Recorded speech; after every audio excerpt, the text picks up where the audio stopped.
dalam pernikahan itu dikenal adanya wali mujbir. Wali mujbir yaitu wali yang berhak memaksa anak perempuannya yang masih gadis untuk menikah dengan tanpa meminta izin dari anak tersebut. Namun wali mujbir itu tidak kemudian secara mutlak bisa menikahkan anak pilihan dengan pilihannya, tapi harus menetapi beberapa syarat yang menurut saya ini cukup ketat. Artinya apa yang disampaikan oleh Imam Syafi'i dalam madhab Syafi'i, wali mujbir ini sangat realistis. Wali mujbir ini hanya tertentu pada ayah dan kakek. Jadi kalau ibu tidak termasuk itu ya pilihan. Ya biasanya kan pilihannya ayah dan ibu, terus yang mengeksekusi kan ayahnya itu ya. Atau kakek. Itu hanya itu wali mujbir satu ya. Terus syarat yang kedua, orang tua itu boleh memaksa ketika laki-laki pilihan orang tua itu memang kafaah, sepadan dengan putrinya. Kalau memang sepadan maka boleh kita memaksakan. Tapi kalau memang pilihan orang tua itu kok tidak sepadan, sepadan itu bisa dilihat kalau dari wali jamaliha ya. Nek putrane jenengan ki ayu, yang golek sing bagus pamane. Atau sedengan yang golek sing sedengan. Nah, dari sisi fisik ya, pertama itu. Terus yang kedua dari sisi maliha, dari hartanya. Ya. Dari sisi sosialnya akan kelihatan. Ini sepadan apa enggak? Terus juga dari nasabnya. Nasabnya iki kowe tak golek iki wong. Kowe iki anak itu menggung keturunan ya. Ya keturunan Ndoro Kanjeng ya iki tak golek putrane Ndoro Kanjeng. Nah, ini kan berarti kan ini kafaah ya, sepadan itu. Tetapi yang paling penting yang terakhir adalah wali diniha, dan karena sepadan dalam agamanya. Karena agamanya. Senajan to sing digoleke bapakne, oh iki lho tak goleke calon sing bagus ganteng. Kowe mesti seneng. Kowe ayu, aku goleke bagus. Kurang piye to bapakmu? Iki ora mung bagus, sugih, anak juragan. Sorantane kowe nek lunga kudanan kademen wis nggo mobil. Ya iya, Nduk ya. Kowe lak sregep salat, Nduk. Ya iya, Nduk ya. Wong sing wedok ki santri kok goleke cah ora salat. Nah, iki bojomu iki taat, ahli ibadah. Ya bagus.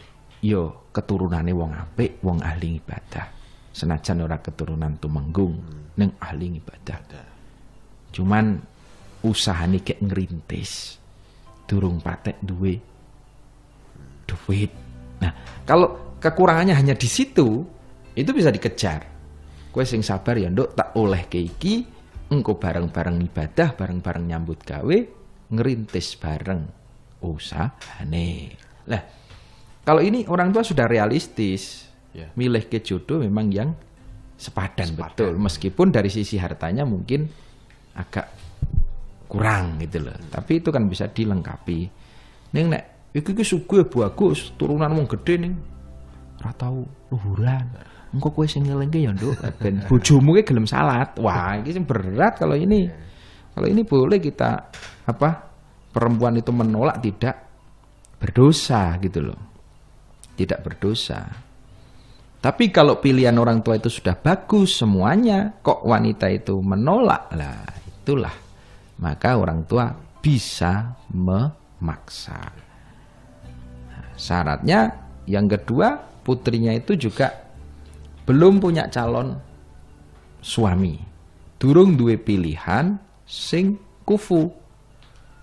Kalau kula pun gak ada sir-siran. Sir-siran ki apa? Kalau mun gadah. Nah itu calon saya itu wah niki akhlake luwih sae ngibadahe luwih lah.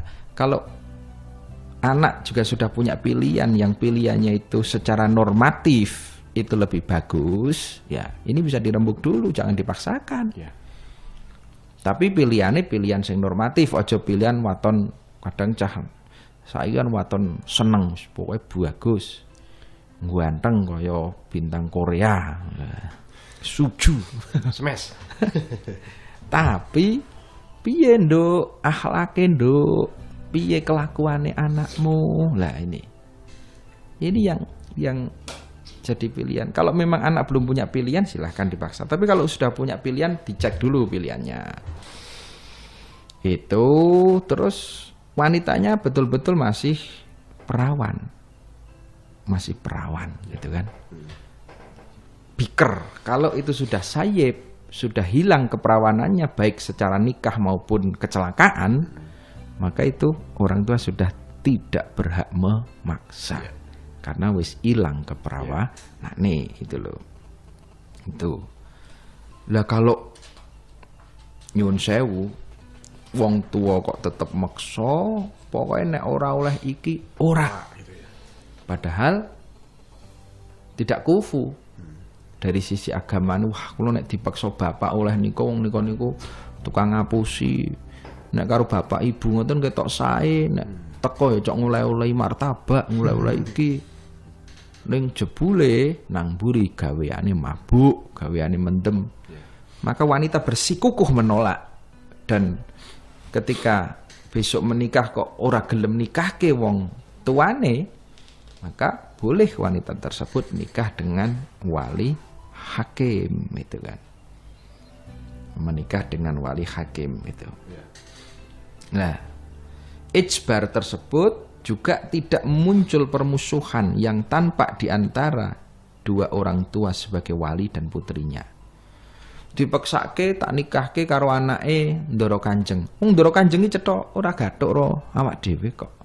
Dipeksake senajan to padha senenge ning itu akan menimbulkan Polemik.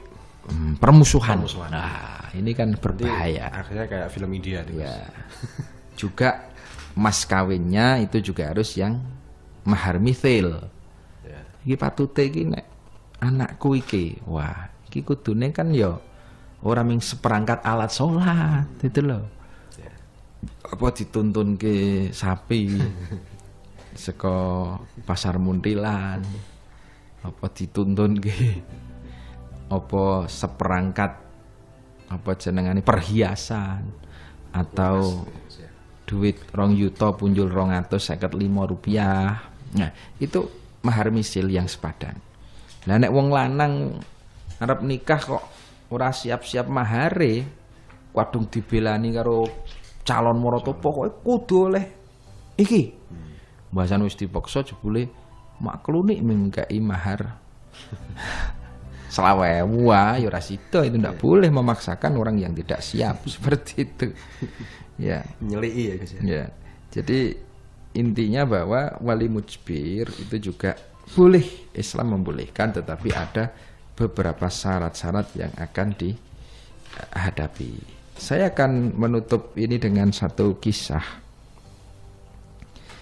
Rasulullah Shallallahu Alaihi Wasallam itu pernah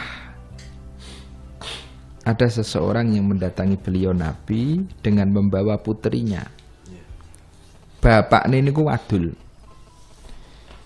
Dia berkata, "Inna ibnati qad abad an tutazawwaja." Ya Rasul, putri saya ini menolak untuk saya nikahkan. Lantas Nabi memberikan nasihat, "Ati'i abaka." Wahai perempuan, ikutlah, taatilah abaka, bapakmu. Wanita itu cah wedoke jawab, "La, tidak ya Rasul.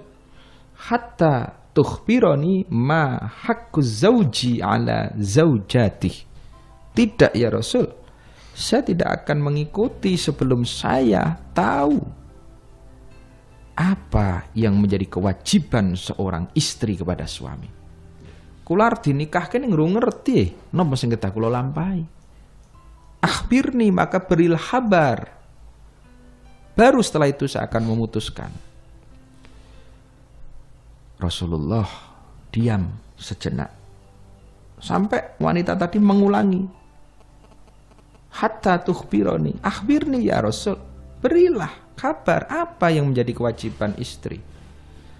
Setelah diam beliau menjawab, haqquz zauji ala zaujatihi allau kana bihi korhatun falahasatha awib tidaro man khorohu sodidan audaman summa lahasathu ma adat haqqohu. Haqquz zauji yang menjadi hak bagi seorang suami, menjadi kewajiban istri kepada suami. Kewajibannya apa? Allau kana bihi, seandainya di tubuh suaminya itu ada luka, korhatun falahasatha, kemudian istri tadi mau menjilatinya, atau ketika hidung suaminya mengeluarkan nanah dan darah mimisen, kemudian istri itu mau menjilatinya, ma'adat hakau, yang demikian pun ini belum sempurna menunaikan kewajibannya. Artinya sangat berat itu loh. Sangat berat. Nah, mendengar itu wanita tadi menjawab, walladzi ba'asaka bil haq la atazawwaju abadan. Demi Allah ya Rasul, zat yang mengutus engkau dengan benar, la atazawwaju abadan, saya tidak akan menikah selamanya. Keweden ya. Diburu kayak gitu itu. Akhirnya mboten kanjeng, wah nek kala kon dilati penyakitnya bojo kula nggih mboten kanjeng Nabi. Ya, mendengar jawaban itu kanjeng Nabi terus juga berkata pada orang tuanya, la tangkihuhunna illa biidnihinna. Wis to, bojomu banyak anakmu iki banyak karep kok. Jangan dipaksa. Jangan dipaksa anakmu. Kalau dipaksa engko malah ra gelem ngladeni bojone, malah tambah tumpuk-tumpuk dosane. Itu. Artinya apa? Bahwa